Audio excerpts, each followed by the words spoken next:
Avec son équipe, Phil Kim participe à la toute première épreuve de breakdance des Jeux Olympiques et représente le Canada.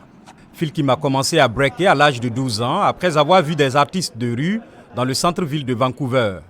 Aujourd'hui, âgé de 27 ans, il explique avoir atteint le niveau mondial non seulement en apprenant de son équipe, mais aussi en regardant sur YouTube les vidéos des mouvements des meilleurs breakers comme Hong Ten et Victor qui sont également ses concurrents aux Jeux de cette année.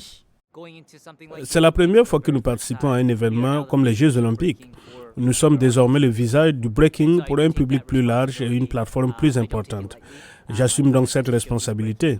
Je ne la prends pas à la légère. Je fais de mon mieux pour présenter le breakdance sous un meilleur jour. Et je pense que les ambassadeurs que nous avons sur cette scène, sur cette plateforme, en ce moment, font un excellent travail.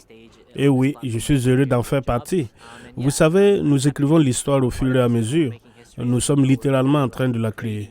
Les racines du breakdance remontent à la culture hip-hop des années 1970 dans le Bronx.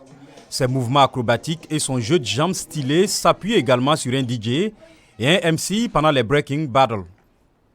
Philip Kim, alias B-Boy Phil Wizard, a perfectionné son style en s'entraînant pendant des heures. Il a déjà remporté des championnats organisés par Red Bull et est arrivé en tête des Jeux panaméricains de 2023 à Santiago du Chili. Pour Phil, les Jeux olympiques se situent à un tout autre niveau. Disons que si vous gagnez quelque chose comme le Red Bull BC One, qui est l'un des événements les plus prestigieux de notre culture, vous allez voir une personne au hasard dans la rue et vous lui dites « J'ai gagné le BC One ». Il ne saura pas ce que c'est.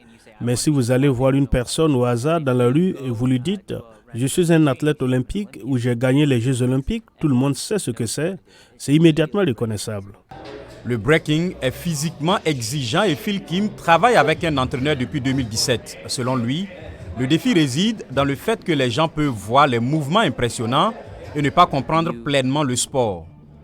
On pense comme un artiste, mais on s'entraîne comme un athlète.